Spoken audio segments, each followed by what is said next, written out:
Hi, this is David Baumblatt from Terebinth Leadership. Welcome to the show. Today we're going to be talking about the Directorate of National Intelligence, a couple stories also that coincide with it, and then we'll look at the news today, which coincides to the bigger story about the intelligence, the government, the corruption and whatnot. Director of National Intelligence, what is that?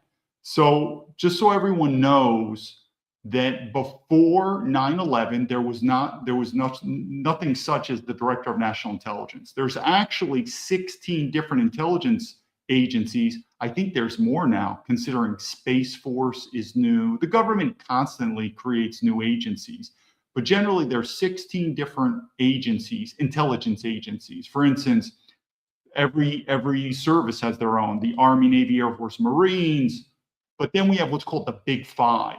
And that's what I worked on later on, not when I was in the FBI. We'll get the story. And what is the Big Five? Well, you have the FBI, you have the CIA, you have the NSA, you have the DIA, the Defense Intelligence Agency, and the usual we'll have is the NRO. But anyway, the Big Five. And then underneath that, the State Department is an intelligence agency, the DA. I mean, it's flooded. This is the way our government is.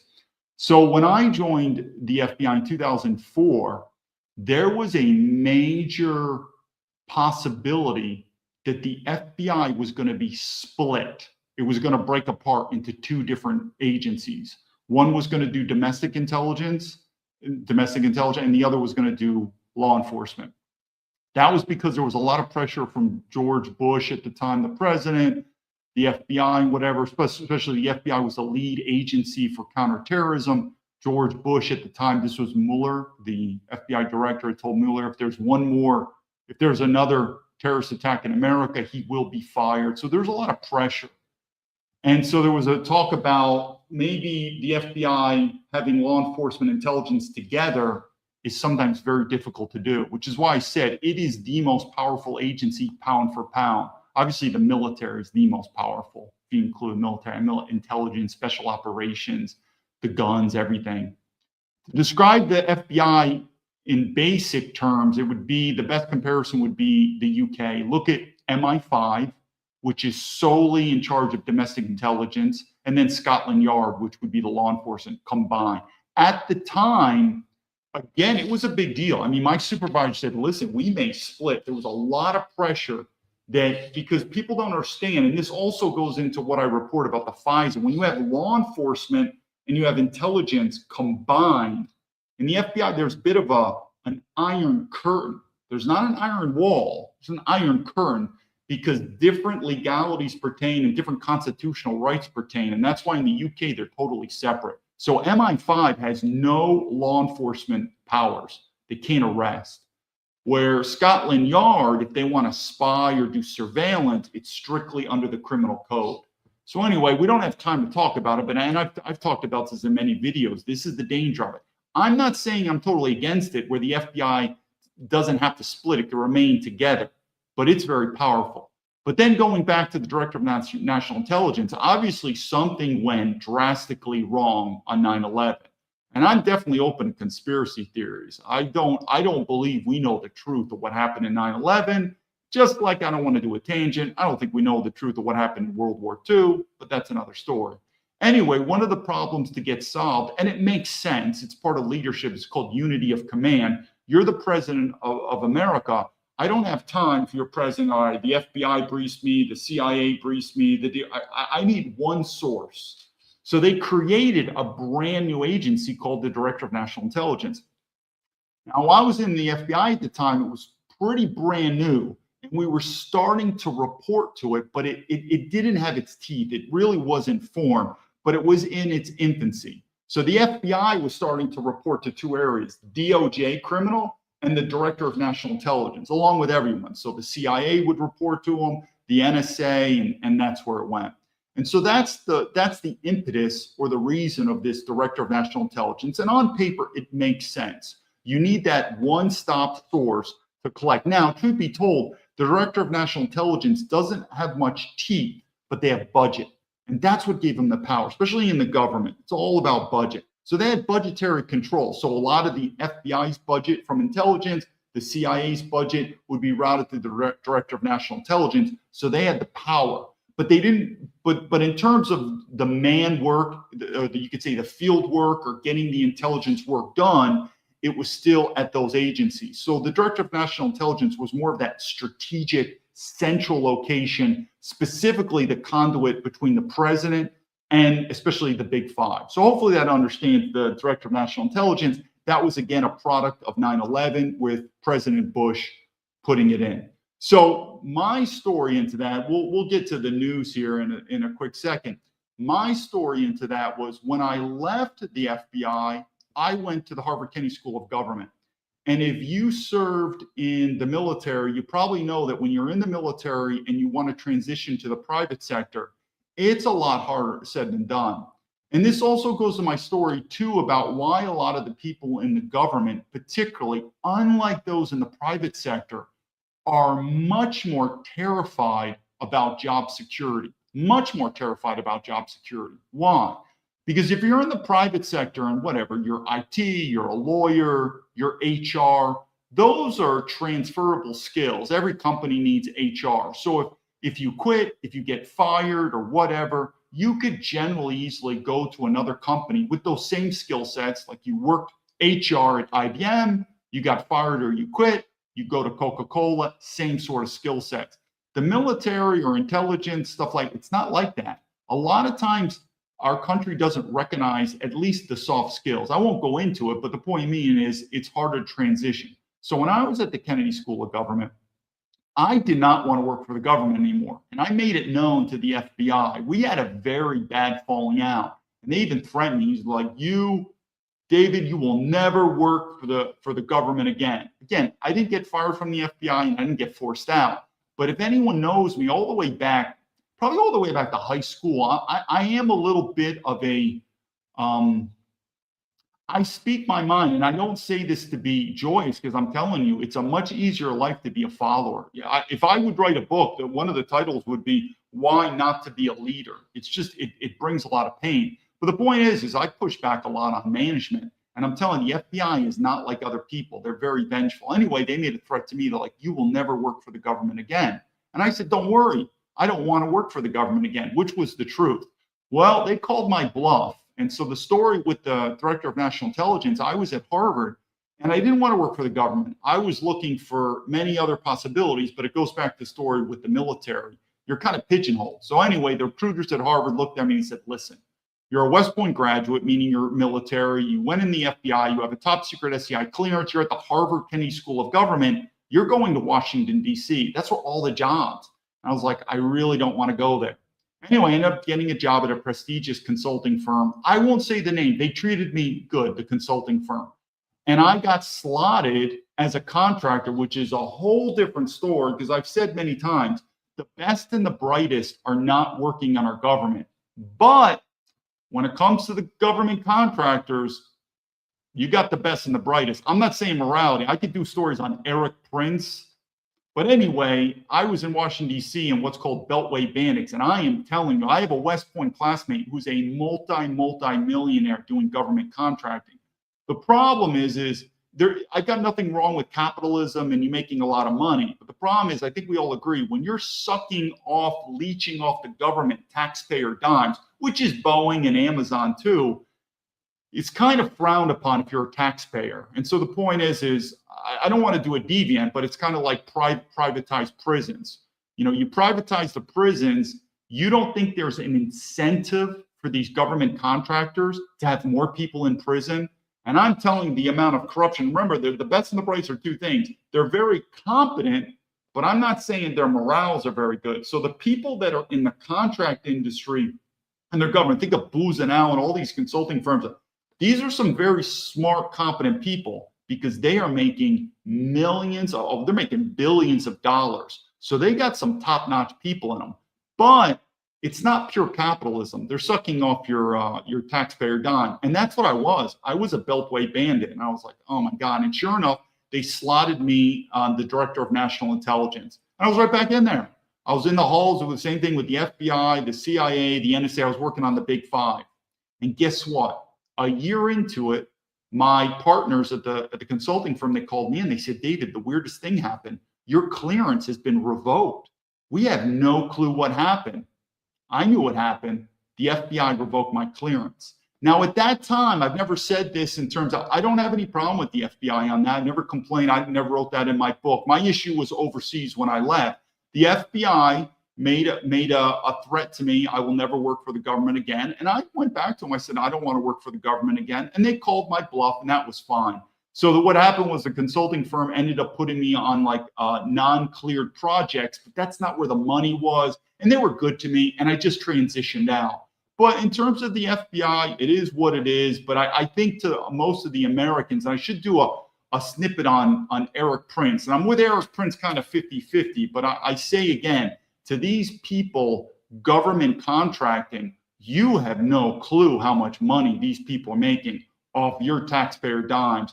And are they worth it? Many times they're not worth it. The same thing I said about private prisons. If you're doing government contracting, privatized prisons, don't you think there's an incentive to have more prisoners in the prison? If you're Eric Prince, and oh, by the way, he's worked for the Chinese government, I know his firm in Hong Kong. If you're into private security, PMCs, private military contracting, you don't think there's an incentive to have wars? This is the danger. So I don't have a problem with these capitalists and entrepreneurs making money in the private sector. But once you're starting to the government, one, your profits are coming from the taxpayer, number one, which is kind of frowned upon, especially getting rich.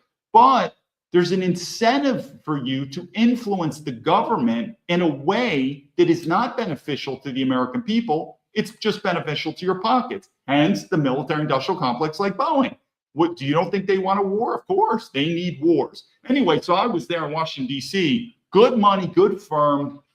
I was actually happy. And after that, once I didn't get fired. The company was nice to me. They just said, listen, your clearance is pulled and this and that. And I did a very friendly exit with them. They didn't know what the real reason was. It was the FBI, 100%. Otherwise, I've never done any criminal activities, anything like that. You don't just get your clearance pulled out of the blue. But anyway, that was the time I said, you know something? I thank the FBI, because sometimes you need a kick in the ass. And I said I never wanted to work for the government anymore. It's time. And that was time I said, let me go to China, because again, that was my dream to really get into the private sector, to really explore. And I was just there in Washington, D.C., which I'm telling you, it is one of the worst cities. Coming from New York, not like I'm saying New York's that great. I really think Washington, D.C. is probably the Satan's pit of America. I cannot, because they are some of the most rich, we're talking in the contractors, rich, narcissistic, just and not adding value too. I mean, we could defund our government, but Washington, D.C., oh my God, I changed my mind about New York. I was like, I'd rather be in New York. Washington, D.C. was just horrendous, whether it's with the government people who think they're so important, or you have no clue how rich these government contractors are. I mean, they are making a ton of money. And it's usually people who were prior government, then doing it's unbelievable how much money they're making. And they wasn't into that. But anyway, let's get into some news. I see Gifani's. Hey, how's it going? Good to see you. Let me see. We're going to go into some news on this, and then we're going to get back into this story. But all this relates to the same thing. It all relates to the same thing. And what is that?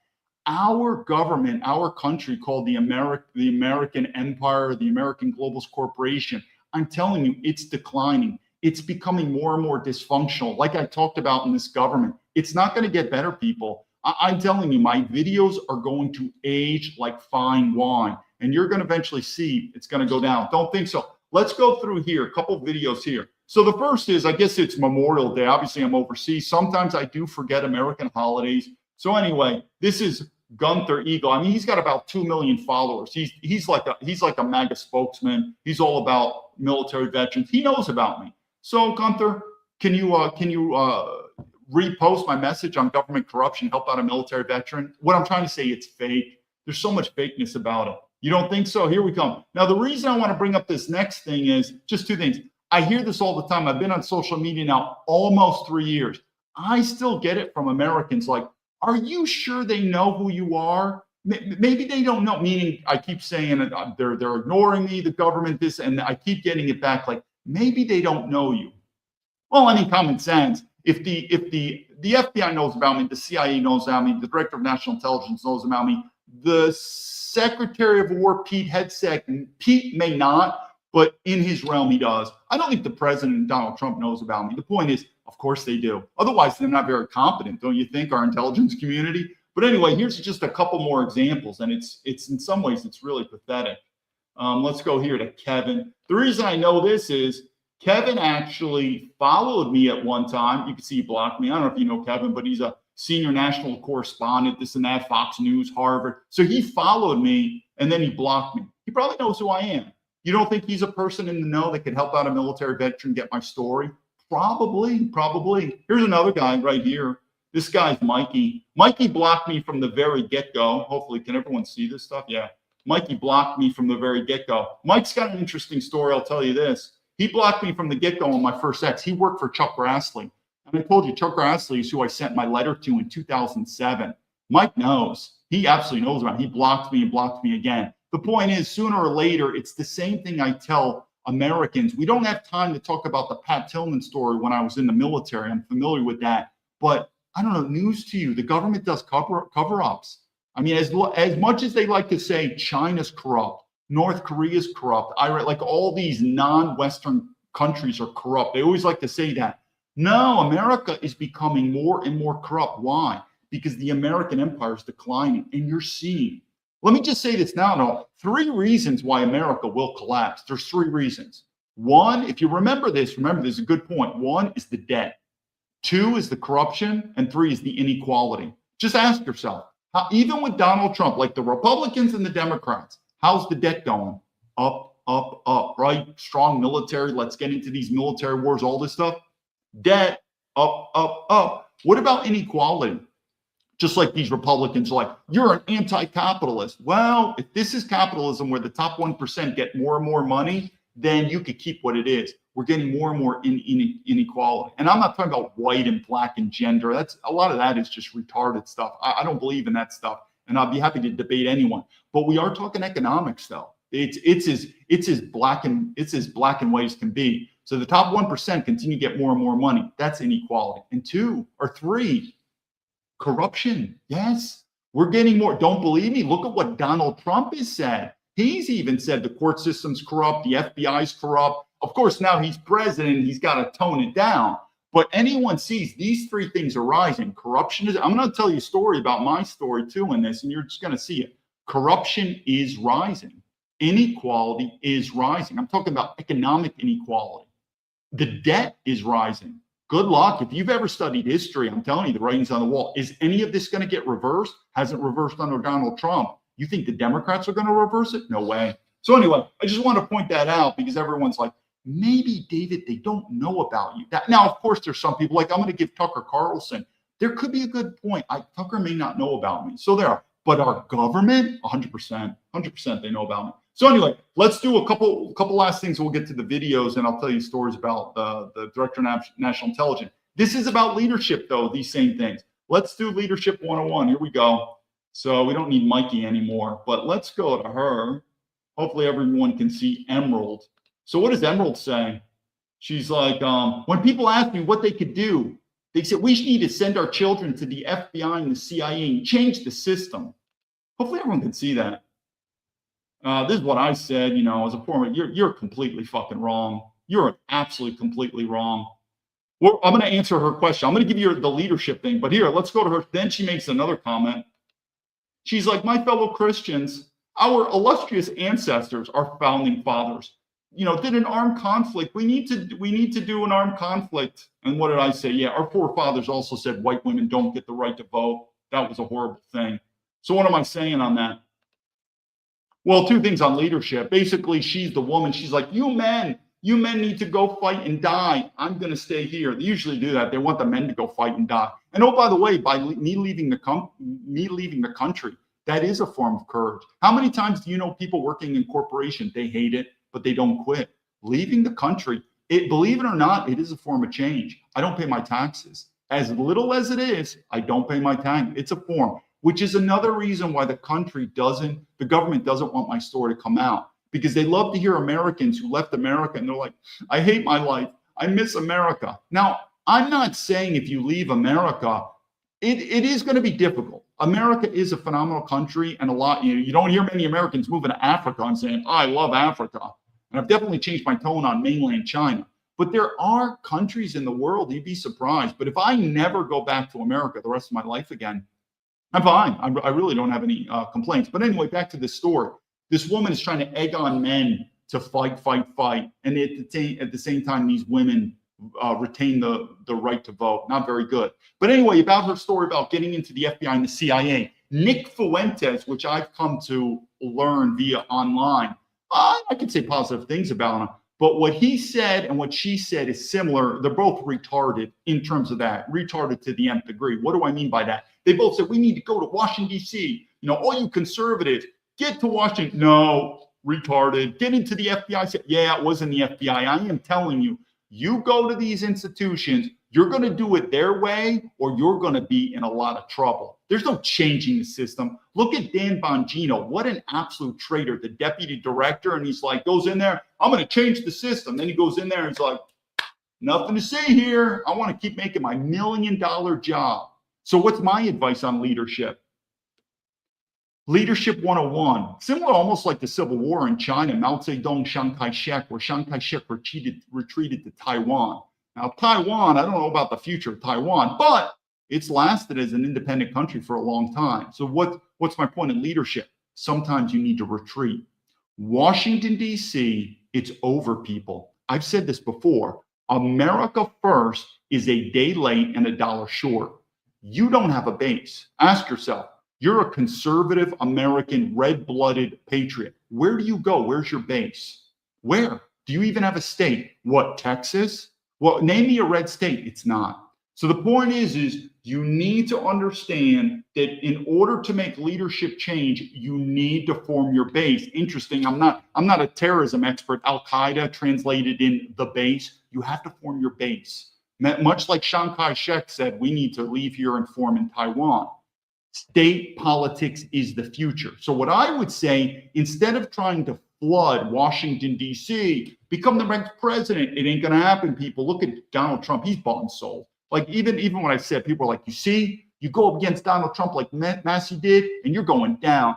Massey didn't go against Donald Trump. He went against Israel. And yeah, you go against Israel and the Jews, you're going down. So the part is Washington, D.C., it's over, people. The nation first or America, it's over. You're going to see it's going to get worse. We're going to go to some type of revolution, civil war. I would say flood a state. What is that state? I don't know yet. It's probably going to be a red state. It's probably going to be formulated a lot by white men. But what do you want to flood? The governor, the senators, the congressmen, the state police, the National Guard. And what will be the politics at that state? We'll just say South Dakota. Not like I know, but we'll just say South Dakota. And they say, hey, man, you're a conservative patriot from South Dakota. America first, right? No, South Dakota first. America second. You are going to start seeing that. And then what is going to be one of the biggest political pushes for that state? You don't want to pay federal taxes anymore. Meaning sort of like it's going to be a secession where your governor is going to start pushing that. Now, you might have to pay more state taxes, but at least you have a handle on that. But like this Doge and fraud, from all the fraud that's going on throughout the United States government, you really think J.D. Vance and Doge is going to find it? Never going to be. So what's the best way to counter this fraud? Stop paying your taxes. And you're going to see that. You're going to see as the American empire starts fucking declining, you're going to see a couple red states get red hot. And they're going to start pushing up against federal law, to include the FBI, where you're going to see the governor say state law and federal law is going to come into battle. And the FBI is going to come and say, we have an arrest warrant for the governor. We have an arrest warrant for the senator, not in my fucking state. And then it might be to the point, just like a country like me, worried about leaving China. You may even be worried about leaving the state of South Dakota, being arrested by the FBI. But they're going to take that FBI office in your state, close it down. I mean, that's going to be the future. Going to Washington, D.C. So I'm telling you, New York is probably the definition of a toilet bowl. I'll admit it. I don't miss New York. I probably wouldn't even recognize New York if I went back. But I would rather live in New York than Washington, D.C. It was absolutely fucking atrocious. the amount of corruption, the narcissism. You think you're going to change Washington, D.C.? You ain't changing anything. It's the same thing. It's leadership 101. It's like, hey, guys, let's change the world. Okay. Before you change the world, try to change your country. Before you change your country, try to change your society. Before you change it, try to change your family. Before that, try to change yourself.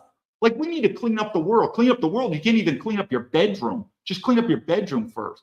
But this whole thing about changing America, focus on the state. That's what I would do. Or leave America. This is a sinking ship. But this whole thing about we need to flood the FBI and the CIA and really change things and change. West Point's done, people. I've written my book. I'll do a video too on military schools with Pete Hegseth, the different. West Point is directly connected to Washington, D.C. It is one of the most politically lightning rods of military institutions. Whatever Washington, D.C. says, West Point follows. You're not changing it through West Point. Instead of joining the globalist American military, maybe join a state nationalist militia, maybe that, but it's state politics. I want to mention that because it's a pretty interesting leadership point that people aren't getting. This whole thing, like the way we got it, and taking advice from women. When have women been leaders in the history of mankind? 1% of the time, literally 1% of the time. So here we are taking advice from women. Our founding fathers made sure that the citizenship went to white men. Interesting formula on that. And now we're listening to women for leadership advice. How did this woman even get a platform? And yet I'm censored. I'm a military veteran. Do you see where it's going? This system's not working anymore. So we'll end it here and then we'll go back to the story. But I'm telling you, 2 things. I've said 3 things. 1, leave the country. And I'll do videos. More and more Americans are leaving. You're seeing it. This ship is sinking. 2, you could stay in America, but maybe get off the grid. I don't know, work out something, go to the country and just, you're in survival mode. Again, you're not paying taxes and you're living off the grid. But if you really want to change the system, get into politics, state politics is the future. You're going to see it. State politics is the future. And if sooner or later, you're going to need a governor, and the state is going to get so homogenous, just like Pete Hegseth talked about the military. Diversity is not our strength. Unity is our strength. You're right, Pete. Unity is our strength. And you're going to see that state get so red hot where they're going to be like, we don't recognize other Americans. We are South Dakotans. Again, I'm just giving this an example. And we come first. South Dakota first, America second. We don't care about other American citizens first. We care about South Dakotans first. And we are going to push. You're going to see a governor who's going to start pushing for secession, for no longer paying federal taxes. And they're going to push stuff like kicking the FBI out of their state. That's the future. So I say again, this woman it's just like Nick Fuentes. I mean, I put my leadership over them in a heartbeat. The future, if you want to flood the system, it's not Washington, D.C., and it's not at the federal level. The future of politics is at the state level. I've always said leadership, the best is yet to come. I've said that many times about Donald Trump. And I've given Donald Trump many accolades and many props. But I'm telling you, he's deviating, and I've said it many times. If you think Donald Trump is a good leader, you have not seen anything. The best is yet to come. And the best will be in a form of some type of governor where they're going to say, state. Just think about it. I don't want to spend too much time. I see Giovanni's here. Let me look at some comments here. The largest international debt. It's hard to read so fast for fame, and you've got the comments. But anyway, picture this scenario again. What if all of a sudden a state, because you see it all the time, people are leaving blue states. They don't have loyalty to states. Remember I said that? You were born and raised in California. How dare you leave and move to Texas? You should be loyal to California. People would be like, I don't give a fuck. I'm going to Texas for a better life. If all of a sudden there's a state, and I guarantee there are because people don't know, but state law is not uniform. Different states, how they were formed in the Union, their state law is written a little differently. And I'm telling you, once you get constitutional scholars and state scholars, there could be all of a sudden a state that says, based upon our state constitution founded in, 1802, we can exempt from paying federal taxes. So if you come to this state, no more federal taxes, but you got to pay some state taxes. You don't think people would flood that state? Flood it. And then all of a sudden they say, we're going to secede from the Union. And it's that meaning at the end of the day, let's not bullshit each other. We are not loyal to this thing called America. We're not even loyal to Americans because, one, we don't know who Americans are, and we really don't give a fuck about military veterans, my case alone. So if all of a sudden a state made it sound like it was a really good opportunity, but they were going to secede, people would jump on it. For the same reason, I don't think people don't want to leave America for patriotism. People don't want to leave America because it's scary, it's hard, it takes a lot of money, it's not easy. And people are like, I disagree with you, David. I was born and raised in America and I'm a patriot and that's what patriot is. Well, if that was the attitude, America would have never been formed. Our forefathers were born and raised in Europe. If they used your mentality, they should have never left Europe. But they looked at Europe and they said, fuck this, I'm going to America for a better life. They left. And I'm telling you, most Americans are not leaving America, not because they're like, I don't want to, because many times they're afraid. It's a scary thing. They don't have the money or the resources or the knowledge. But there are a lot of places that are better than America if you have the resources. And I guarantee Americans are leaving anyway. So I've talked about enough on that. Let's go to this. Let's do a quick video. We've only did 30 minutes. Let's do a quick video on Tulsi Gabbard. Now, everyone knows my views on the military. I've changed a lot on military veteran status. It's about a 50-50, meaning 50% of military veterans, and all this could be blamed on the officer corps. When I speak negatively on the military, make it known, I focus on the officer corps, not the enlisted, and particularly on West Point, meaning if the military has turned bad, incompetent, corrupt, weak, well, you don't blame the enlisted, you blame the officers, and you go straight to West Point. But I'll do a story on Pete Hegseth. I'm not necessarily against. He's going in the right direction with this military. It's not going to work. But anyway, my sense of loyalty to the military officer corps, I don't know, 50-50, sort of like that. But I do think Tulsa, let's face it, Tulsa Gabbard, but I think Tulsa Gabbard and Joe Kent, I do believe there was a sense of their morality, that they don't feel like they were principally aligned with Donald Trump and they did the right thing. People won't fucking quit these jobs. I'm telling you, people don't do it. So I understand her husband may have some cancer, and I get that. But this is actually giving her a compliment. I think that could be a little bit of a charade that I think maybe her and President Trump butted heads, and her principles are not aligned to Donald Trump, which makes sense. Because what Donald Trump is doing, it's not, and oh, by the way, we don't have time to talk about Iran. It's going to go to shit. People are like, you watch, the Iran peace deal is going to get signed. We're going to do it. It's going to be a raw deal, people. I'm telling you, give it time. Same thing with Afghanistan, Iraq. You know who's going to win out in the end? China will do a better deal than us. But a lot of people are like, Donald Trump is the deal maker. We bombed the shit out of the country, but now we did a deal. He succeeded. You know, quick to do victory. But that's what I think would happen to Tulsi. And if that's the case, similar to Joe Kent, I've got a lot of respect for him for that. Anyway, let's just do a little bit on her right here. Director of National Intelligence, Tulsi Gabbard was a contentious pick to be Director of National Intelligence, clearly shown by the close Senate vote to confirm her. In announcing her departure on social media, U.S. President Donald Trump said she would be caring for her husband, who was recently diagnosed with a rare form of bone cancer. There have been questions about her status within the administration after appearing before this Senate committee, which seemed to undercut the president's reasons for going to war with Iran. Her written testimony said Iran's nuclear program had been obliterated and the Iranians had made no effort to rebuild it. She skipped that part when reading her testimony. You omitted that paragraph from your oral opening. Was that because the president had said there was an imminent threat 2 weeks? No, sir. I recognize that the time was running long, and I skipped through some of the portions. So you chose to take my oral delivered remarks.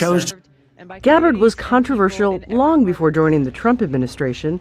As a Democratic member of Congress, she visited Syria, releasing this video of what she called her fact-finding mission, later casting doubt that the Assad regime used chemical weapons on the Syrian people. She ran for president as a Democrat in 2019, dropping out and endorsing Vice President Joe Biden in his race against Trump. Help heal the divisiveness that has been tearing our country apart. She once sold T-shirts saying "No war with Iran," and it's believed to be Trump's promise to avoid foreign wars, which switched her allegiance. I'm proud to stand here with you today, President Trump, and announce that I'm joining the Republican Party. Campaigning for him and then serving as his DNI, overseeing the 18 U.S. intelligence agencies. Gabbard. So interesting. So notice what I said, there were 16. Oh, so here's my guess. I believe it's Space Force is 17, and I believe cyber. I think we have a cyber command. So when I was in it, it was 16. Again, I worked on what's called the Big Five, but there's 16 altogether. And now I think notice it keeps getting bigger, keeps getting bigger. This is your taxpayer money. These intelligence and government. Notice that was something too we thought Trump was going to do. I'm telling you, the government is bloated. It's bloated. It is time to start defunding the government. What has Trump done? Bigger and bigger, bigger, more military, more FBI, more. All right, it is what it is. So now it's a total of 18 different intelligence agencies. Okay, let's see how that goes. Who rallied against foreign wars, announcing her resignation, while the U.S. is still trying to find a way to end its latest one in Iran. Patty Culhane, Al Jazeera, Washington. So, one second. You don't think there might be a correlation too, where Trump is like, we got to wrap this thing up. We need Cuba. We need Greenland. I'm telling you, I have no doubt about it, because it brings back, history does repeat. People say it rhymes, whatever you want to call it, but it does. In Harvard in 2007, I was speaking to these dumb, most of them are Republicans, just like when Trump said these rhinos. You think these rhinos are done? Sometimes they just transform. A lot of these are MAGA. But anyway, back in 2007, there I was talking about the Afghanistan-Iraq war. What do you think? How did it go? You think Iran? I am telling you, this deal is going to be a raw deal for Americans. It's just not. You're going to see it. They're going to keep, and I don't blame Iran. If I was Iran too, I'd say, you don't tell me what I have to do in my own country. We'll see where this goes. Anyway, I'm going to do a little bit about the the Director of National Intelligence, my work there. And then we're going to go into this story a little bit about the FBI with the CIA people, because it also relates to my story. And what I'm saying is when I was working in some ways, you know what my job was in the Director of National Intelligence? If you've ever worked in the private sector doing a merger and acquisition, it was very similar to a merger acquisition, except instead of dealing with private companies, you're dealing with government agencies where, again, you're trying to merge the FBI and the CIA and the NSA in terms of how the intelligence protocols can work in a centralized fashion, meaning Director of National Intelligence. So again, there was this new agency formed by Donald Trump, but everyone knows you get this agency formed, but you have to understand, what are the roles? What are the responsibilities? Where's the budget? Where's the power? How is this going to be integrated? Because at the end of the day, the President of the United States wants to look at the Director of National Intelligence and say, what's going on? And that person needs to have that collective, integrated fashion of intelligence. So it is pretty complicated. There's no doubt about it. And I agree with it. But when I was there too, it was, again, during the war on terror. So I was also doing my job thinking, this is bullshit. But if you remember, the same reason I'm talking about Iran, I've been in this situation. I was in Washington, D.C., working for the director, saying to myself, I think this war not Iran, I think this war in Iraq and Afghanistan, I think it's going to go to shit. We don't have a point. Do you know how many people thought I was retarded? I don't know. Look at how we do. The same thing is going to happen in Iran. And who's going to make out, if you go back, because remember, China's foreign policy and America's foreign policy is different. America's foreign policy, we're kind of like the bully. First, we give you orders. You do this, you do that, you do that, and then we bomb the shit out of you. Okay. You know what China says? We don't care about your government. I don't know, you're an evil dictator that I don't know, tortures people. China doesn't really care. And all China says is, we didn't bring our military, we brought our corporations. Now, again, the Chinese corporations are different than the American globalist corporations. The Chinese corporations work for the Chinese government. So when they go in there, all they want to do is business. That's it. They're like, whatever you do in your country, political or whatever, we don't care. It's laissez-faire. Let's just make money. So use common sense. Who has a more of a optimistic or you could say a win-win in foreign policy? What do? I could tell you something. Under Donald Trump's regime, if I was foreign countries, I'd build nuclear weapons. I would build nuclear weapons because I'd say, if we don't have a nuclear weapon, we're probably going to get invaded by the American military. as much, and I've said this many times, the Chinese military is growing. It's building 100%. At the size currently of the American, not even close. It's not even close. I mean, America, we are the war machine, however much we talk about it. So anyway, I mention that because there's many times it's deja vu that I'm feeling of my time. Remember the war on terror? Well, I guess we're still doing the war on terror with Iran. Okay, have fun. It's gonna be a raw deal anyway. Let's talk about this Kiriakou. And what I want to do is, when I first went on social media, I heard that there were FBI whistleblowers. I was so happy because there were 3 reasons that I never went public in 2007. One, it's just not my personality. I don't even want to do this stuff. I mean, literally, all I want to do, in fact, if the FBI contacted me and they said, hey, David, here's the deal. Shut down your social media. Not like you got such social media. Shut it down and end your book. It's a shit book and throw it in the garbage. Your passport's fine. We're not going to fuck with you anymore. We're going to leave you alone, but shut everything down. You know what I would do? Roger that. You don't fuck with these people. So one of the reasons I didn't go public is you don't mess with the FBI. I knew that. In fact, if I had an what's the word I'm looking for? An edge on my shoulder, a tick on my shoulder, a grumpy on my shoulder. I forget what it's called. But if you've got a axe to grind, then as soon as I left the FBI, I was at Harvard. People would have said, yeah, this guy David, man, at Harvard, all he did was complain about the FBI. Never said a word. Never said a word. People at Harvard either one, did not even know I worked for the FBI, or if they found out and they said, why'd you quit? I gave a very politically correct answer, which was also the truth. I said, hey, it's a great agency. I just want to go in the private sector. So I never had an axe to grind. So number one, it's not my personality. Number one. 2, don't mess with the FBI. But number 3, I thought no one would believe me. So then when I heard these FBI whistleblowers, I said, this is phenomenal. There are other people in the FBI that saying the FBI is corrupt. Because what I'm trying to tell you is, I don't know how old you are, but when I grew up in America, if you said the government's corrupt, either there were 2 things. You're really one of these like conspiracy theories, everything's corrupt, the world is going down, or I don't know, you just got screwed over by the government. So, but most people growing up, the government's the government. It's not perfect. You heard this, but it's not corrupt. Now, well, I mean, even Donald Trump has said it, the president, he said that the system is corrupt. Now, though, it's getting more and more common. Our government's corrupt. And that's why even my story, like, David, are you sure, the FBI is corrupt? It's 100%. But the point is ask yourself, remember I said the 3 reasons America's going to collapse: debt, inequality, and corruption.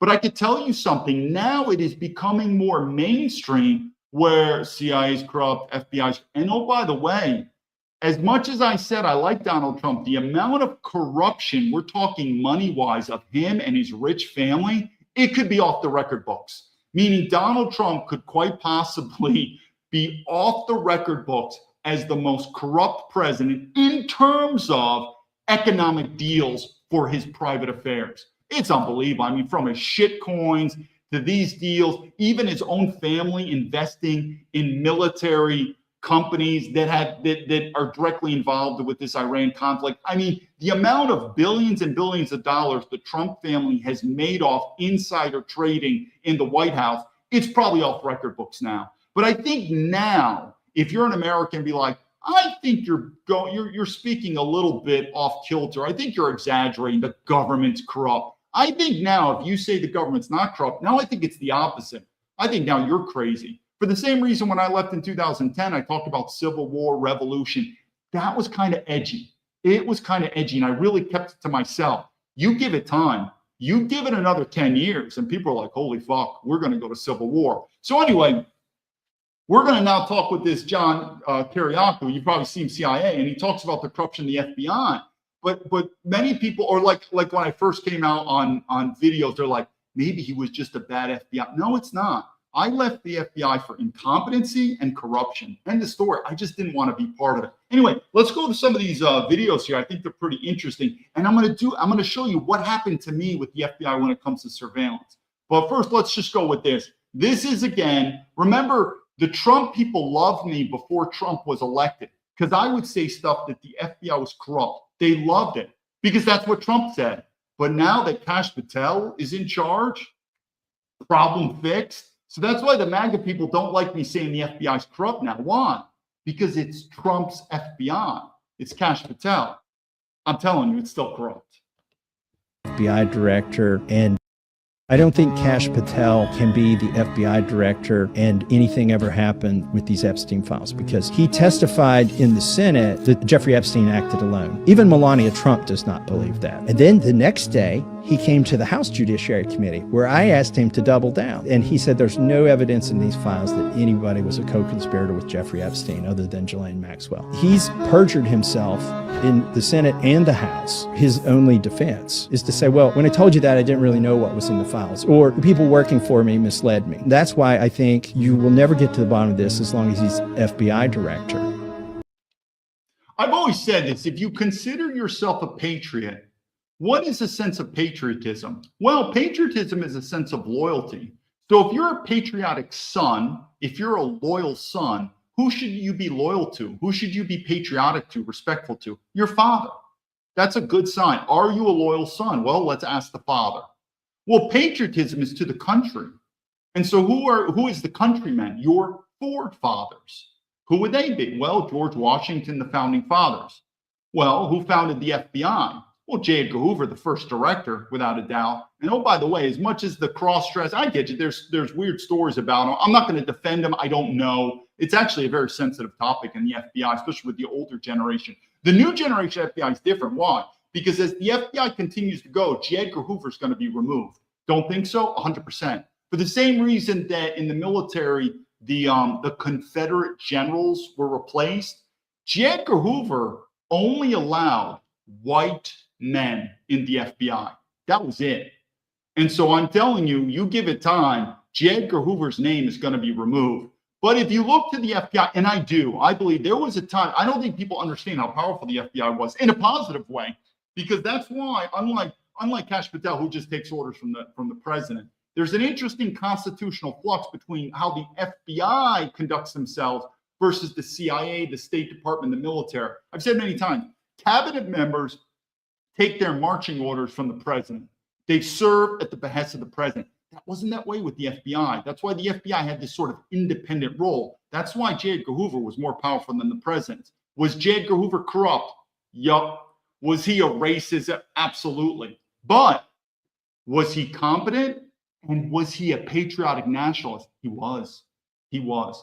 J. Edgar Hoover would have never allowed Kash Patel, this man from India. Remember India? Well, diversity is our strength. I would never allow an Indian man to be the FBI director. But if you go back to the FBI at one time, that was. I'll do stories if people are interested, the whole CIA, the FBI thing. But at the time, FBI, they had law enforcement, domestic intelligence, and foreign intelligence. The very first CIA officers were FBI agents stationed abroad. And that was what really pissed off J. Edgar Hoover, because it got into his territory.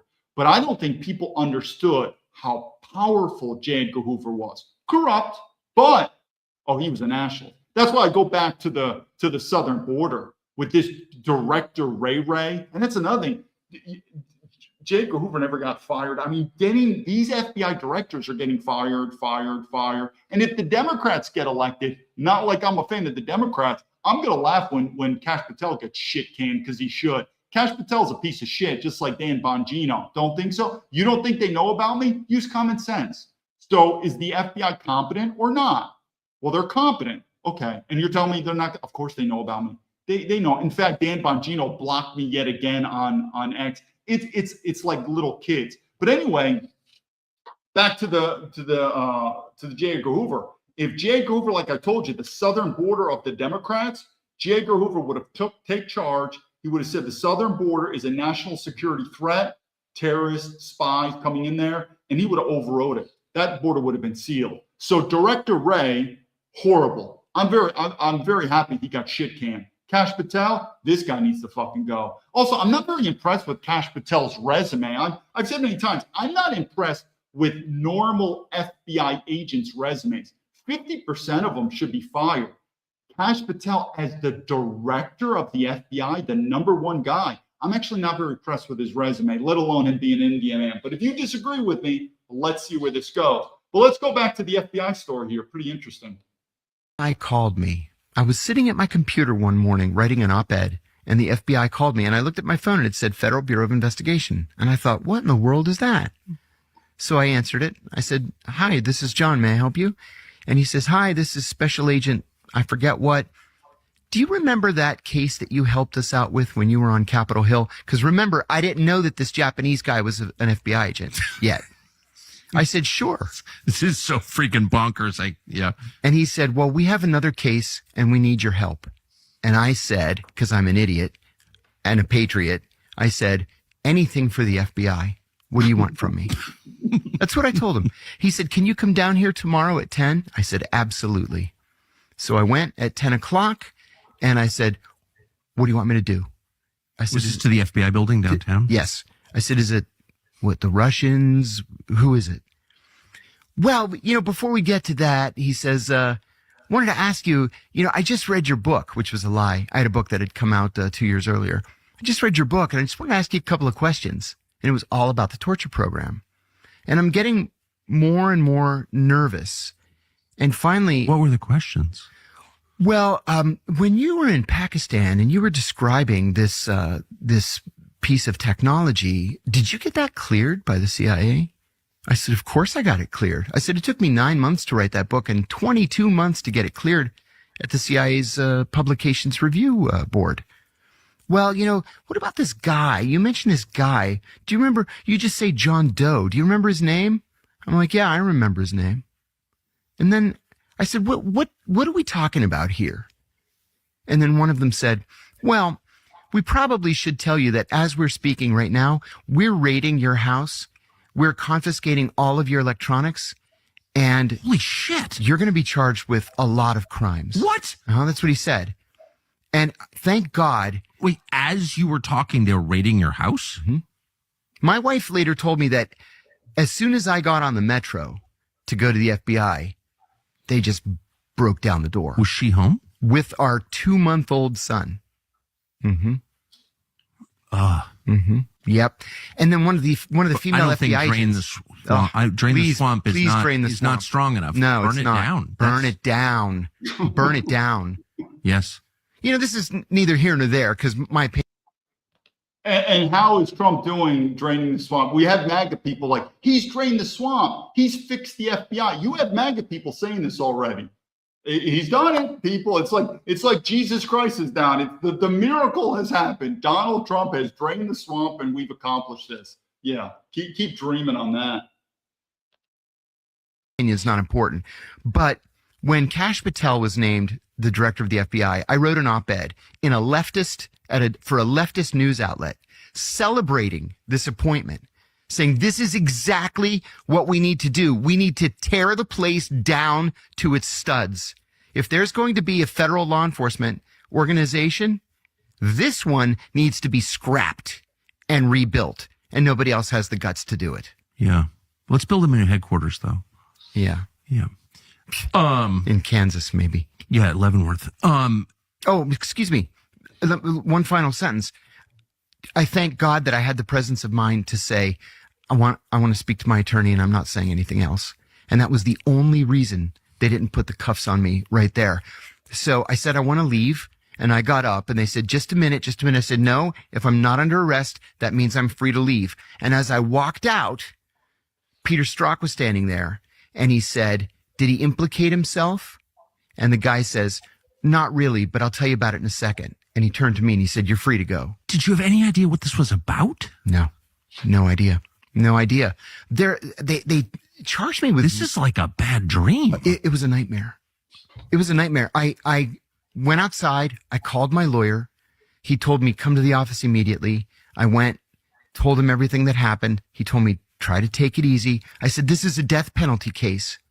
He said, just take it easy. They're not going to seek the death penalty. What was happening? Did you call home and ask your wife? What was going on? And she was just wonderful. She was as calm as I wished I could be. And she said, the FBI's here. I said, I know. I said, are they treating you with respect? And she said, well, one of the female agents said, "Why don't you sit with that beautiful baby and don't get up?" Why don't you go fuck yourself? Exactly. Actually, excuse me. Sorry. Exactly. Oh. Yeah. Talking that way to your wife with a newborn baby. Mm-hmm. And then within hours, of course, they leak it to the media immediately. So within hours, all 4 of my clients, and these were like household name clients that I had for this consulting business I was trying to get up and running, all 4 of them dropped me. That day? That day. And then immediately. Profiles Encourage Award. Oh, Okay. I'll tell you.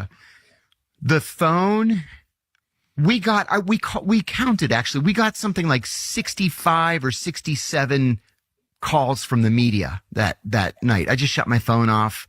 We unplugged we had landlines back then. One of the local networks put a truck in front of our house with a spotlight on the house. No way. It was humiliating, just utterly humiliating. And I just want to say for the 5th time, because at this point, I mean, you're being treated like El Chapo. Okay. Yeah. Your only crime was an ABC interview with Brian Ross in 2007, in which you say, yes, the CIA does have a torture program. I know because I worked there, and the president authorized it and lied about it in public.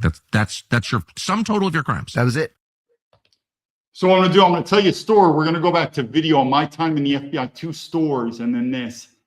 I didn't have a good time with the management. It started out fine, and then I just knew, I said it just wasn't for me. And again, I was never terminated from the FBI, nor was I forced out or coerced out, because it is very difficult to terminate a federal employee, even because also I have what's called military veteran protection. So if you're a military veteran in the government, you're protected even more. I just didn't want to do it.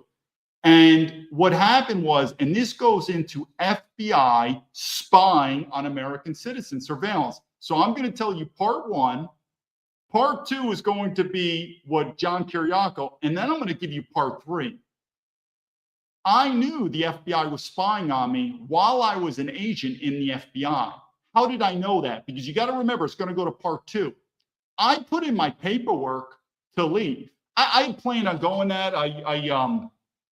I was going to Harvard, so the Harvard program was starting. I put in my paperwork. They didn't know that at the time in terms of the timing. So all of a sudden, after I dropped my paperwork that I'm leaving the FBI, I see 2 special agents. Both I sort of knew, but they were on the espionage squad. And they said, "Hey, David, can we talk to you in a private room?" And I could tell something was very odd. And again, I dropped my paperwork. I'm leaving the FBI. So at this time, I'm really like, I just want to get the hell out of this agency. But I'm like, this is weird. So they pull us in. They said, "Listen, we just found out you're leaving the FBI. And before you want to go, we need to ask you some really important questions." Now, at this time, because when you're working for a company, whether you work for the government or in a corporation, and they do, I've worked this when I was with Boeing and Amazon, you do what's called corporate investigations, corporate inquiries. When you're working for a company, you can't plead the 5th so much. If you're under a company investigation, the boss could say, well, whatever, who stole the cookie jar in the company kitchen? I'm making a joke here. And if you work in a company, you're like, I do not want to say anything. Okay, you're fired.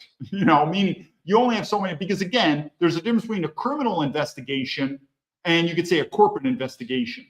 Well, this wasn't a criminal investigation because I've never done anything criminal. And if I was going to stay in the FBI, I would need to do this. It turned into an interrogation. I'll get through it. But because I already dropped my paperwork, I was leaving the FBI. Everything was voluntary. I didn't have to do anything. And so I said, sure. Because at first I was just very interested, like, what's going on? Because I knew, and one day I'll tell, it's written in my book. If anyone's interested in my book, I've written it in there. But I'm telling you, the bad blood that I have in the FBI, and I've said this many times, just think about it this: when you understand leadership, if the macrocosm is confusing, focus on the microcosm. And what would be the microcosm? Picture a typical traffic cop stopping you in the car for whatever. You were speeding or you went through a stop sign. But cop A is your brother-in-law. And cop B, for whatever reason, fucking hates your guts. Personality. And most people would say it doesn't matter, personalities, the law is the law, the regulation's the regulation, it's all going to come out the same. Yeah, welcome to the world of reality. That's not how it works. The brother-in-law would be like, hey, dude, have a good day, whatever. The other cop, he can make your life a living hell. He can say, let me check this. Oh, we got lights out, this and that. And before you know it, he's egging you on. You're pissed off. Then he arrests you. Then you punch him. Who knows? But the point is, don't fool yourself that there's personalities involved. And I'm telling you, over 50% of my case is the FBI fucking does not like me. And I don't like them for many reasons. Even when I left the FBI, they're like, you have to sign this paperwork. I said, I'm not signing shit, like out processing. I'm gone. So anyway, we do this interview, which turned into an interrogation. So first I was like, what's going on? These guys are on the espionage squad. I'm like, what do you have to know? They're like, well, we need to talk to you now because we found out you're going to be leaving. Like, I think I was going to be leaving like in a week or a couple of days. I dropped my paperwork. And they started asking me all these questions. And I started to realize, how do you know that? Like, hey, when you were at your home last night and with this woman named Dick, I'm like, and then I just realized, I said, have you been going in my computer? Have you been going in my phone? Am I under surveillance at my home? And so one of the guys was a former Marine Corps officer. I'm telling you, yeah, they're all yes men. They're basically all yes men. But even he felt a little embarrassed. Like he's like, yeah. I said, holy shit, you went through all that stuff. And I said, you watched me have sex with her. You probably read all the emails. Nothing I did was illegal. Nothing I did I'm really embarrassed for. I'm not like some sexual pervert. But there's comes a time that privacy is privacy. And so once we started doing, I said, are you fucking kidding me? You did that? They were in my phones, in my work computer, in my private computer, tapped my phone, my view car, the FBI car, in my house. All that. I was dating multiple girls at that time. It is what it is, but they knew everything on that. And I was like, you motherfuckers. And I told them, I said, what the hell do you think you were going to find? And they didn't find shit on me. But I'm telling you, when you're under surveillance by the government, damages will occur. You have no clue how much fucking damage. You hear these retarded people. Well, David, if you haven't done anything illegal, don't worry about it. Let the government spy on you. These people are retarded. Damages come. Heavy damages come. I've lost work. I've said many times, think about this example. Picture you having a next door neighbor, and you guys are good friends. You've known each other for 10 years. Barbecues, you babysit their kids, they babysit your kids, you get the story, good friends. All of a sudden, the FBI, and this is the difference between MI5 and the Scotland Yard, where in the FBI, they'll combine it, where this is the illegal practice of FISA, where they might not even have evidence of you being a terrorist or a spy, but they'll still do it. Now, if you're a foreign national, I'm fine with that, but you're a U.S. citizen. They went back to the story. Now they go to your neighbor, very clandestine, very secret. You don't know about it. They give them like $10,000, $20,000, say, hey, we just have to have a private meeting with you. We know you know your neighbor for about 10 years. Tell us about him. Tell us all about him. Now, your neighbors are talking, it could be for the first time in their life, they're talking to FBI agents about the neighbor. And then your neighbor's wife, the typical, I'm making a joke here, but you can imagine the scene. They're like, she'd be like, Harry, I knew it. I knew they were terrorists. And the FBI is like, well, we just need to get information. Tell us, what are they doing? Where are they going? Do you think you could put a bug in their house the next time you go over there? And they're going to pay them money. You wouldn't imagine how many people will sell you out for money. My own fucking piece of shit West Point commander, my fucking commander in the military, sold me out. You know who you are, you piece of shit. The FBI paid him fucking money and he sold me out. This government is going to shit. This is another reason why my story is being censored, because it's just very bad. People don't want to see this stuff. They don't want to think about West Point's duty on our country. These people are a piece of shit. Many other West Point classmates spied on my own West Point fucking commander that I went down range with, that piece of shit. Took money from the FBI to fucking spy on me. Anyway, back to the story with the neighbors. Now the FBI does that. Do you think your neighbor, because of course everyone's going to believe the FBI. That's how it is. It's the same thing that when I was terminated from Boeing, I had to rely on the fucking Chinese government for them to say I was illegally terminated. No one will believe me. Everyone's like, Boeing is a prestigious company. If you were terminated from Boeing, you must have been doing something wrong. Same thing with the FBI. So the neighbors come in there and they say, they're under investigation by the FBI. They must be bad people. We're going to trust the FBI. One, they're giving us a lot of money. And two, we don't want to fuck with the FBI. Your relationship will never be the same with them. What do you think that's going to happen now with your bosses, everything? It ends. This move, after that, one of the things, I don't want to get into so many details. I want to protect the people. This could have been at a Saturday Night Live.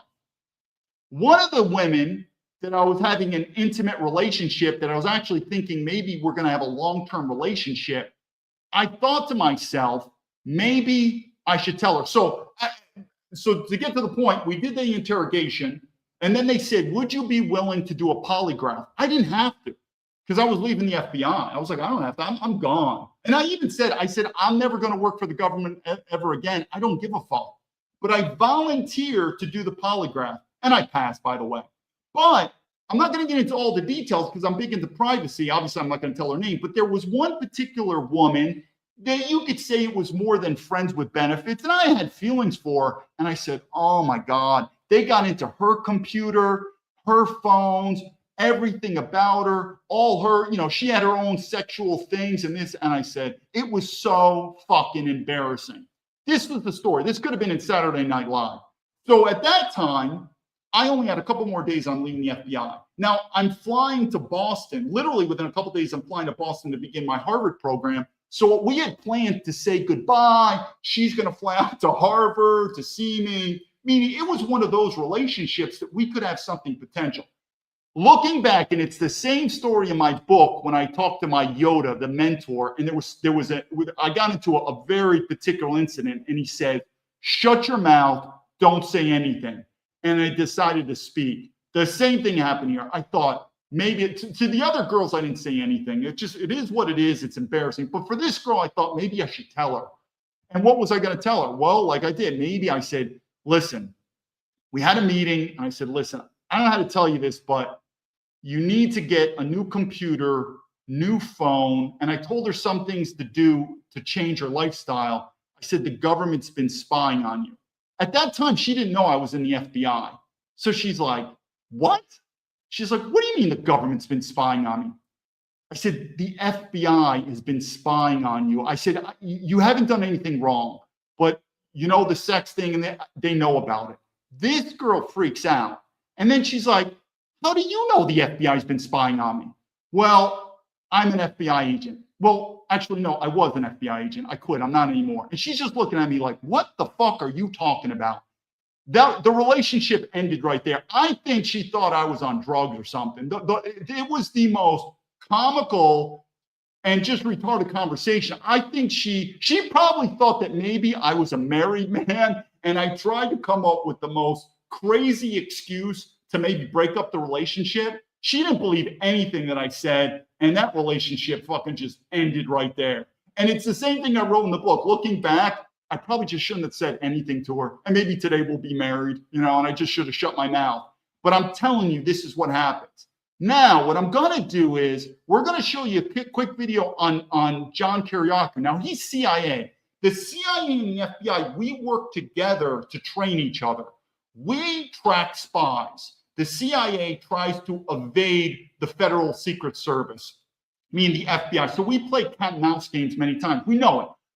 Like the CIA will come up with scenarios where a CIA agent in training, they'll fly into a city, and that city in America will be sort of like pretend like you're in a hostile country. And the FBI will only have so much information. The CIA will only have so much information. And we'll play, for lack of a better word, spy games. And our goal is to locate him, and his job is to evade us. That's kind of how it works. The reason I'm saying this is John Kiriakou, from what I know about him, now I never met him. I don't know anything about him when I was in intelligence. I just known about him on social media. But he comes across as a very legitimate, capable intelligence officer. I want you to hear this part, and then I'm going to tell you my story of what happened in Chicago. Determined that because we have a law, they investigated me for a year, And the Justice Department determined that because we have a law in this country saying that it is illegal to classify a crime, and torture is a crime, that I hadn't committed any crime. It was a brief little piece that says, there's an illegal in the United States by the name of Jack Barsky. He lives in the Northeast. That FBI just checked the Social Security files, and it turns out that I had applied for Social Security at the age of 40. Charge him with espionage. And Holder wrote back and said, my people don't think he committed espionage. Brennan wrote back and said, charge him anyway and make him defend himself. So they investigated me for 3 more years, tapped my phones, intercepted. Okay, so this is the part I want you to listen to. So the FBI had him under surveillance. Now, this is a trained CIA officer. I want you to see what he says, and then I'm going to tell you my part. Accepted my emails, followed me everywhere I went for 3 years. You were aware of this? I was not. They took their good time, because if they had gotten too close to me, I would have noticed. I had forgotten that I was a spy at one point. I thought it was over because we got a declination letter from DOJ saying, we found no crime, you're free to go. You're a super sophisticated guy. You followed people yourself. I was an instructor in surveillance. And you weren't aware that they were following you for 3 years? They were that good? Not around my own house. It's just I wasn't looking for it. Overseas, I was constantly looking in my side view mirrors, constantly. Not in Arlington, Virginia. Because here's the thing. It's not because they cared so much about us. If there was not a track record that they would get the people out of jail, nobody would sign up for this thing. Very high probability that people like me would wind up in jail. And you didn't have any friends whispering to you, say, hey, John? Nobody said a word. Flipped his ID and said to me, FBI, we would like to have a talk with you. So they arrested me in January of 2012, charged me with 5 felonies, including 3 counts of espionage, which can carry the death penalty. So how would they get you out? Concocted something that they didn't do, put it out in the public, and the United States typically was nice enough to the people that were caught innocently or doing something really stupid. They waited until I went bankrupt from legal fees, and then they dropped the espionage charge. I hadn't committed espionage. Telling an ABC News that the CIA is committing crimes, that's not espionage. Get out of the situation with the least amount of damage. I have to cooperate as much as I can. So how do you end up inside, though? Because they told me that they had dropped the charges without prejudice, and if I didn't take a plea, they had to save face. If I didn't take a plea to a lesser charge, they were going to recharge me. So I want you to think, again, we're going to tell my story. Notice how he said too about save face. My story is really embarrassing to the government, shameful. They don't want to do this. I'm telling you, I mean, again, one day I'll do the Pat Tillman story. The government has such a strong incentive to continue to make the public believe they are the good guys. They don't want stories like this coming out, even if it's the truth. But notice what he said, they have to save face. It's the same thing with my scenario. Not like I fucking care, like I really ever wanted to come out. Again, if the FBI called me today and said, listen, shut down all social media, shut down your book, not like it's even selling my book, it just shut down everything, we're going to leave you alone. I'd say, roger that. You don't mess with these people. And a lot of these dumb MAGA people, these are the same MAGA people, like, I support military veterans. Trump, no, it's not. It's not. It's a complete lie. But we'll keep going, and then I'll tell my story.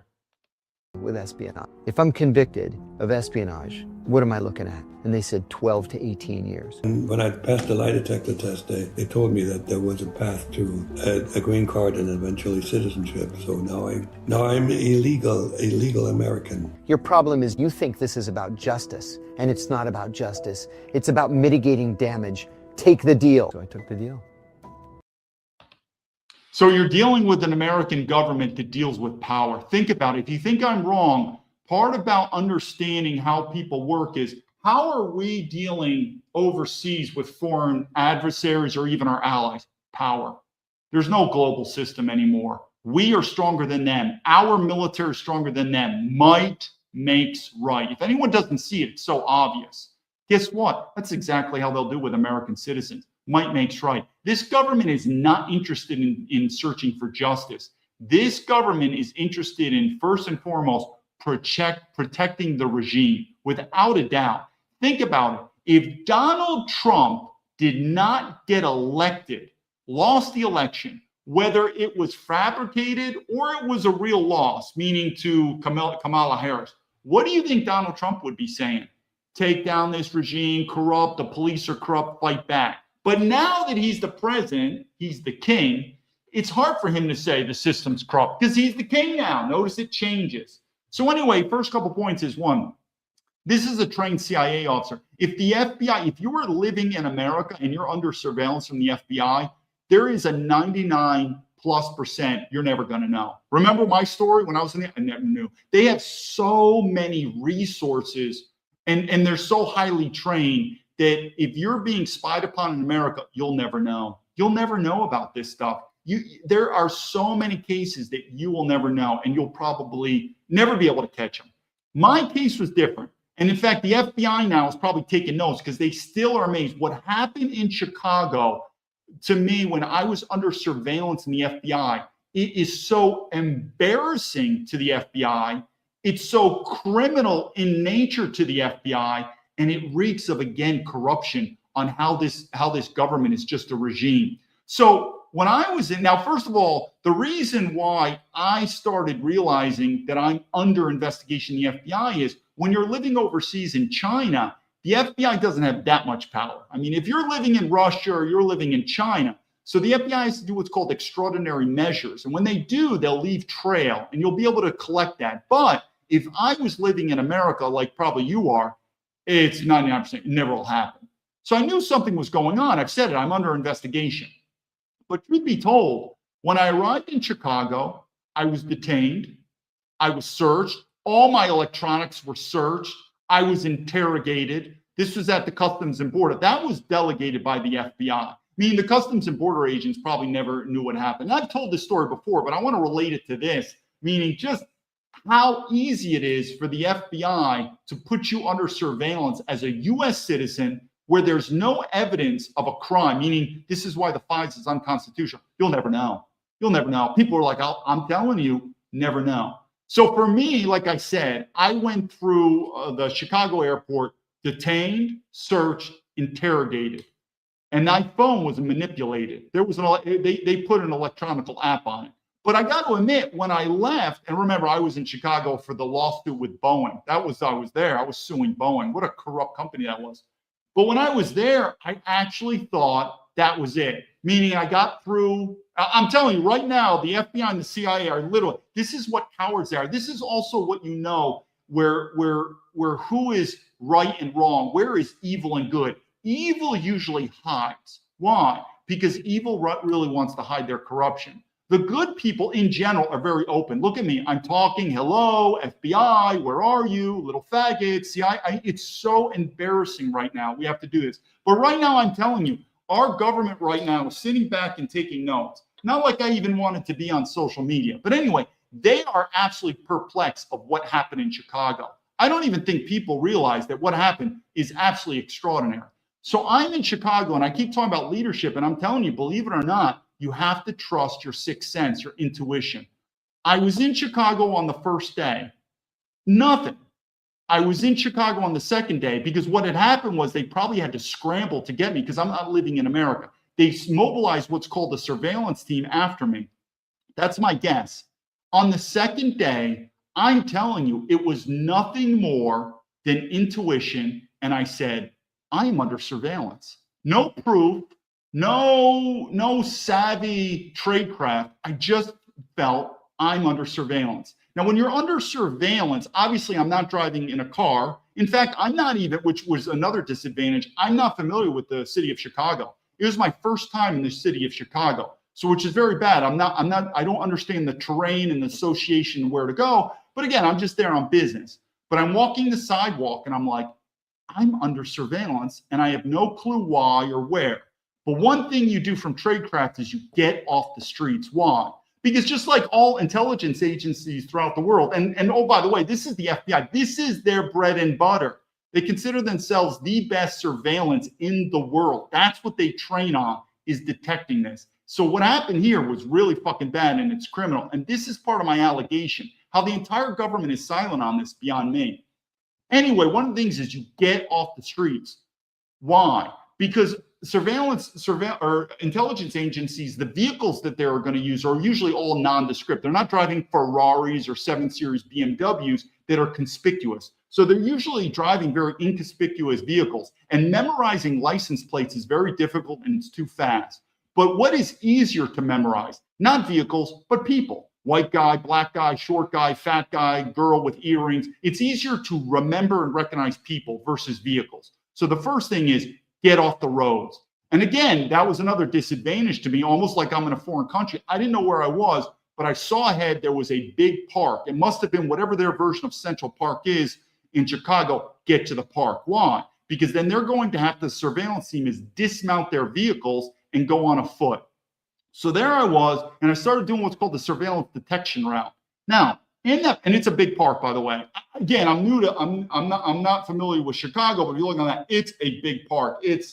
I'm taking I don't know, like 4 or 5 football fields. You know, it's pretty. It could be even more. It could be like 7, 8 football fields, and you know, there's paths and there's trees, and you know, it's kind of, there's all types of nooks and crannies. So it's not like just one big park where everyone sees each other. It's a really big park where people are walking around.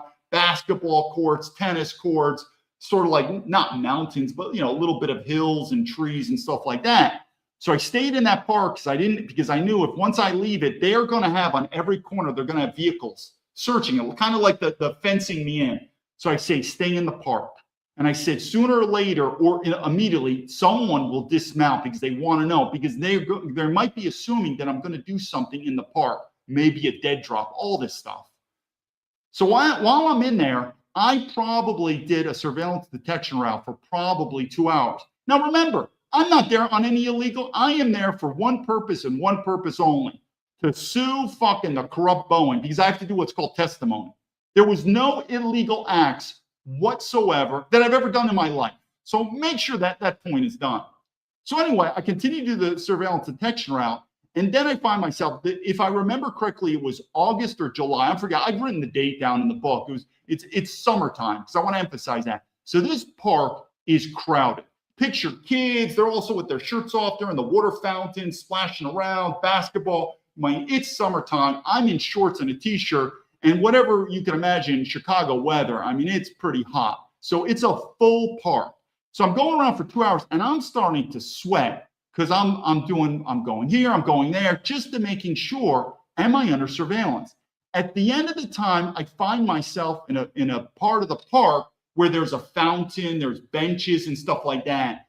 And I finally begin to talk to myself, again, intuition, and I say, David, you are being paranoid. I still remember this. You are not under surveillance. You're being paranoid. Nothing's happened. And it's a way to calm yourself down, but you're also using critical thinking. And I'm like, yeah, we all get these paranoid feelings, and then sometimes we got to realize that it's just paranoia. And so I'm literally just about to the part where my blood pressure and everything is like, what am I doing? This is absolutely ridiculous. There's no reason I should be under surveillance. Then again, why would I be under investigation by the FBI? But I'm talking myself through this. I'm like, you are being paranoid. You're not under surveillance. You're not under investigation. You've never done anything illegal. You're making this stuff up. Relax. And I relax. And I am telling you, at that exact moment, again, I'm in this crowded area in the park where there's water fountains, there's benches, there's kids sort of playing around through the sprinkler systems. And about 30 meters away on a bench, and I described the person in my book, this 5'9" white guy, blue polo shirt, khaki shorts, white guy, cropped hair, and there's a newspaper. Very nonchalant. And for some reason, I said, that guy's FBI. I just knew it. I said, that guy is FBI. Now, of course, I'm not staring at him, but I just nonchalant, and he's not looking at me. He's looking in the newspaper, and I said, that guy's FBI. So at that time, I turned around. I'm trying to still act nonchalant, but what happens to my blood pressure? Coming up. Now, I've been under surveillance in foreign countries, and I'm telling you, what I'm about to tell you, you don't do in foreign countries. Why?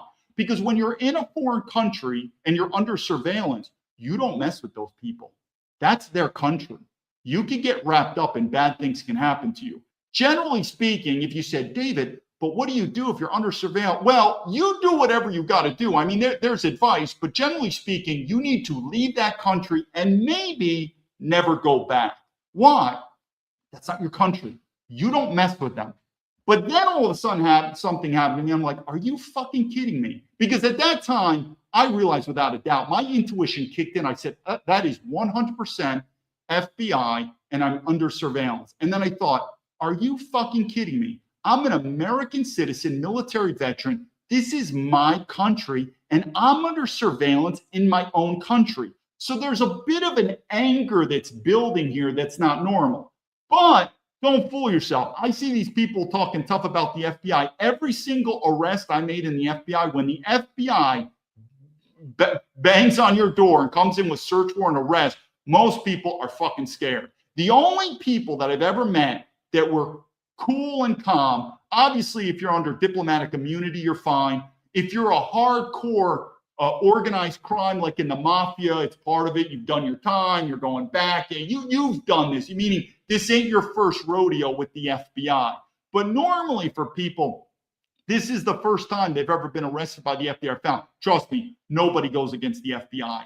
I'll tell you stories when we go in that. Nothing also, I'm doing a 10, nothing salivates the glands of FBI more too when they start making arrests at the CIA, the NSA, the Pentagon, the White House. I am telling you, if there are two words to describe the FBI, power and secrets. Nobody is allowed to enter the FBI space unless you're invited or you're an FBI. We own that. Can we go in your space? Anywhere. We will go into the White House and arrest the president. I cannot tell you how powerful it is, which is, again, another reason, 2007, if you think I have something in me that I want to go up against the FBI, you are absolutely crazy. You do not mess with this agency. This will destroy you. I just wanted to be left alone. And I've never said anything negative about the FBI until I've been on social media. So anyway, as I've seen this person, there is a bit of an anger, though, that said, are you fucking kidding me? Now, if I was in a foreign country, totally different. I would probably think to myself, maybe it's a good time I end my vacation or business trip early, be very polite, be very nonchalant, and just get out of this country without disturbing them, provoking them, instigating them. Not a good idea. But for this, it was a little different. So what I'm about to tell you is, this is not what you would do in a foreign country, but you got to remember, as an American citizen military veteran, it was a little bit like, are you fucking kidding me? And what I also wanted to do was take that intuition where I'm thinking, I'm almost positive under surveillance, and let's solidify this.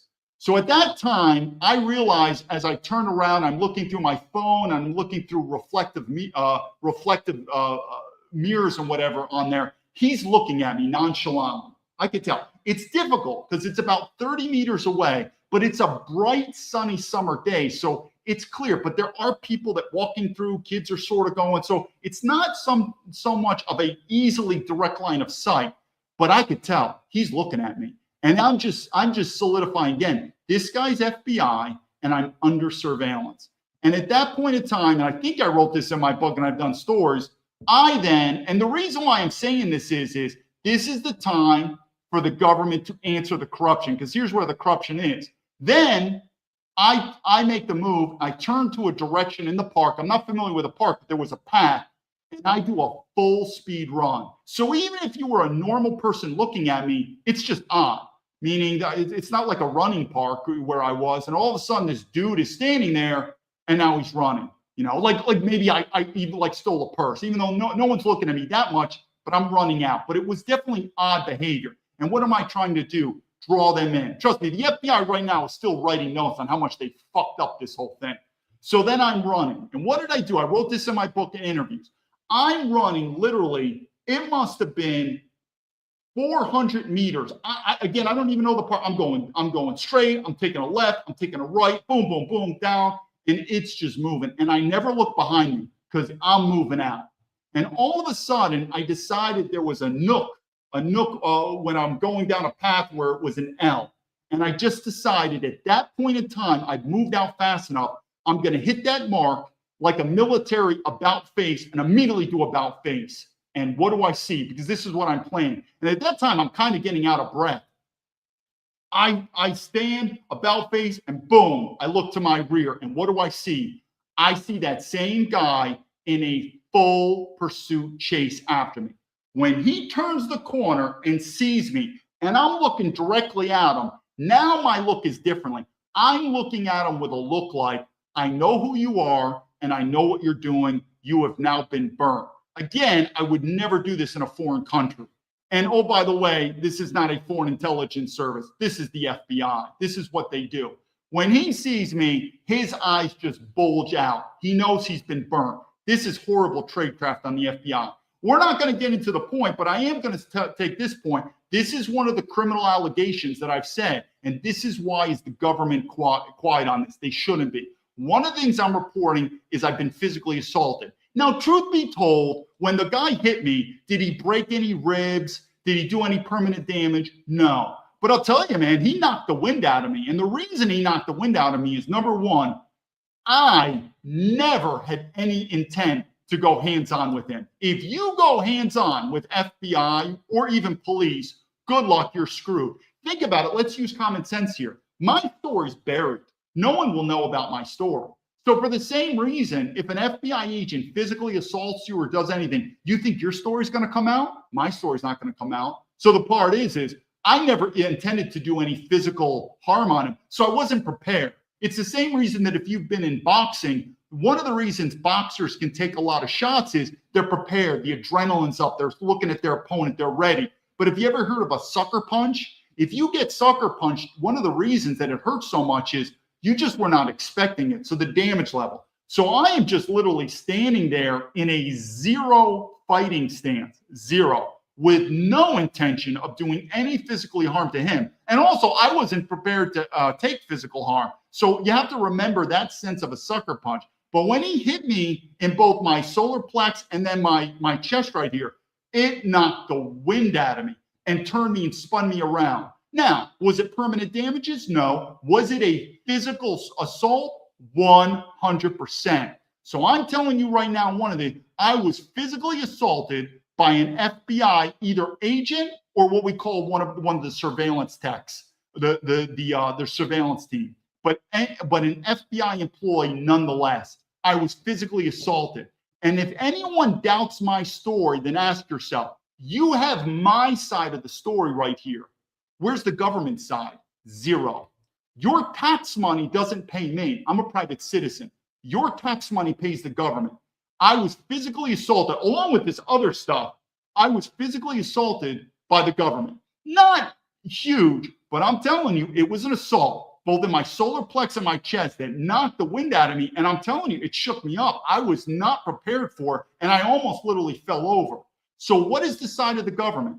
Did they say they didn't do it? Did they say I'm lying? Let's go. Let's have their side of the story. But I'm telling you, part of the reason they're not saying this is unheard of. I did surveillance in the FBI. This is not unheard of. That guy, I'm telling you, he is in a lot of trouble in the FBI right now because they know who he is, but it's handled internally. They're like, you dumb motherfucker, what did you do? But this is the same thing. You hear this from these intelligence people all the time. I see them on social media. These are the people who defend the intelligence agencies. And they say this. They say, all the American public knows about is the intelligence services failures because they come out in public. But you don't know all the good stuff we do because it has to be kept in secret. You've probably heard that before. They've said that before. I know some of these talking yo-yos on social media now, and they defend the intelligence agencies when they get pushed back on how corrupt they are. And they say, you don't understand. We work in a clandestine environment. So only our failures are made public, but our accomplishments must remain secret. What a bunch of horseshit. The failures remain secret too. Think about it. You think this event, the FBI is going to say, sure, we have to admit it. He was under surveillance and we physically assaulted him. Or they could at least say, no, that's a lie. He wasn't. Something. They've made zero comment. Why? Because I'm telling you, the amount of failures that the FBI, the CIA, intelligence agencies have done unconstitutionally too against U.S. citizens, do you really think they're going to report it themselves? Do you really think they're going to say, well, I really think we should tell the American? Of course not. And how are we going to find it? Look at my case. You should ask yourself, say, this is the most ridiculous thing. This guy's been on social media almost 3 years. And then I've been trying to contact them one-on-one privately because I never want to go on social for another 3 years. This has been on 6 years. And there's not one politician, not one person from the government, not any of these MAGA politicians that have ever communicated, sent anything. A shitload have blocked me, but none of them have communicated to me.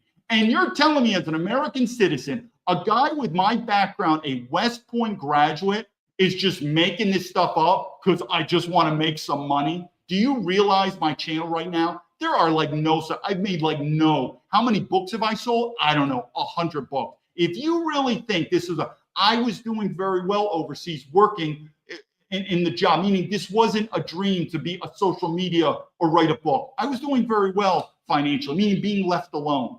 This government, like me and like many other American citizens, have overstepped themselves unconstitutionally, illegally, and also immorally. And what do? They do a cover-up. Don't think so? I'll do another video later on Pat Tillman. It's as simple as that. But my story, even though I don't want to do this, because for 3 years I've been trying to talk with them privately. I said I don't want to write a book and I don't want to go on social media. Why? Because you don't poke the tiger. But they ignored me, and I said, well, let me go to the American people. And I'm going to end it with this, because I know we've gone longer. And you've heard me say this about China. I don't see much difference between the Chinese people and the Chinese government. I know the American, even though right now Trump loves the American, even though we've changed, now MAGA's like, dude, Xi Jinping's awesome. Trump says he's awesome. Like, we don't know. But anyway, you know what I'm saying before. Chinese government evil, Chinese people good. So Chinese people, you can immigrate to America as long as you're not part, right? No. They're about 80, 90% the same. I'm telling you, to America, remember the evil corporations, not the good American people, or the evil FBI management, not the good field agents. No, I'm telling you it is. But think of all these MAGA people that are high influence. They know about me. They blocked me. They don't even want us to resend it. But at the same time, they will go to you and say, I support military veterans. And I elected Donald Trump to rid us of drain the swamp and fight government corruption. And if they could do it to me, they're doing it to you. And so what did I learn now on coming on social media, where I've had sort of an indirect or direct taste of the American people on this? It's worse than I thought. This ship is really sinking, because I'm telling you, at the end of the day, when you have military veterans that even American citizens will say how much they support, but they really don't care about, do you think they're going to care about you? Think about it. Look at my background. Do you think you're different? Say, David, they're ignoring you, but I'm a different American citizen. If I came out and I had government corruption and I needed help of this corrupt government, I know the American people, these MAGA, they would rally around me and help me. Maybe. I don't think so. Think I'm wrong? We'll see where it goes. Until then, we'll just end it here. I see some questions, maybe, but the third party has it. But I'm going to end it here. And I keep saying, where's the future? You're going to see it, but these videos are going to age like fine wine. This system's going to get worse. I've never said anything positive about the Democrats, so don't even think I'm on the bandwagon of the Democrats. But this MAGA party has went from nationalism, it's going right back to globalism. And that's who we work for, the globalists. For the same reason that people like, you see, Massey, he tried to go up against Trump, and Trump won. No, Massey went up against Israel, and Israel wins. And if Trump goes against Israel, yeah, he's gone too. So I don't have a faith in these politicians. So what do? I'm going to end it here.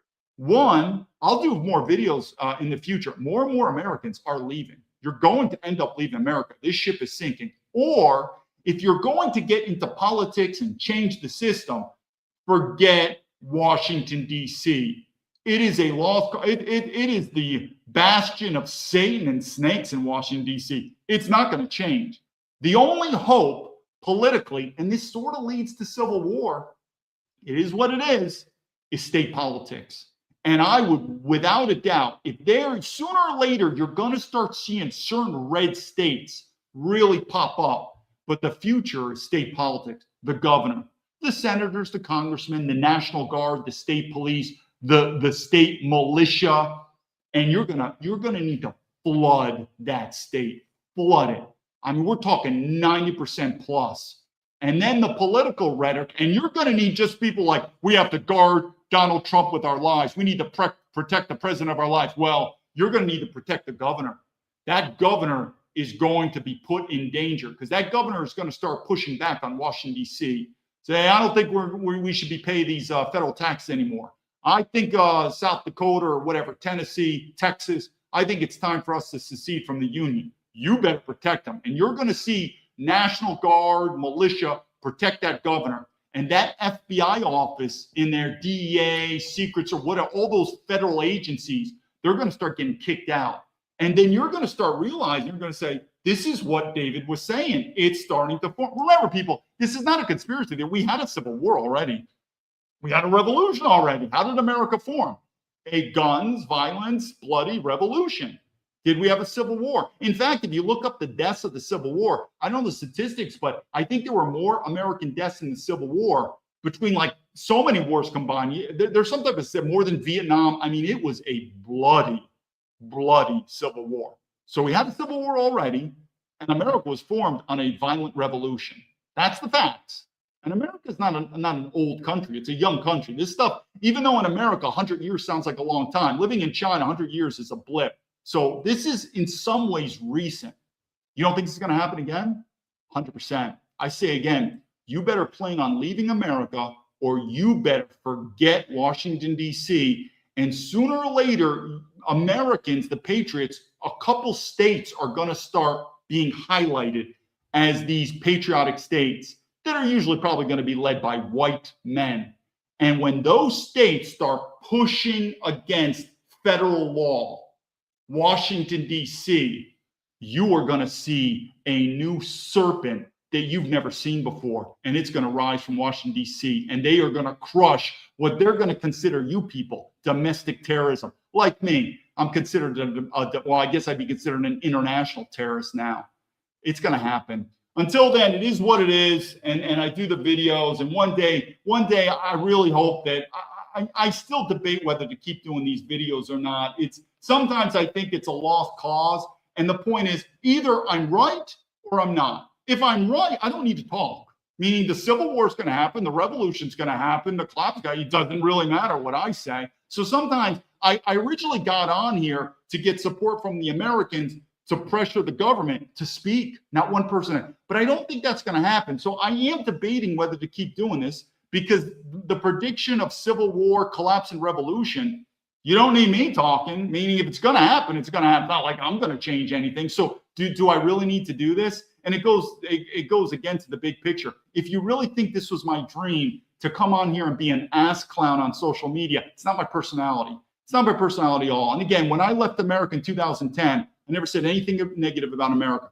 I was very proud to grow up and be born in America. I truly believe America was a great country, but it's changing. And our American forefathers, along with me, would never condone what's happening in America.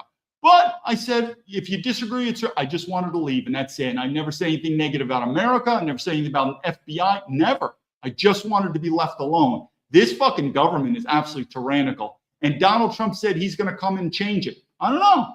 Maybe he will. But I'm telling you, there are so many people in the Trump administration. I'm going to give him the benefit of the doubt. FBI, CIA director unit, they know 100% about me.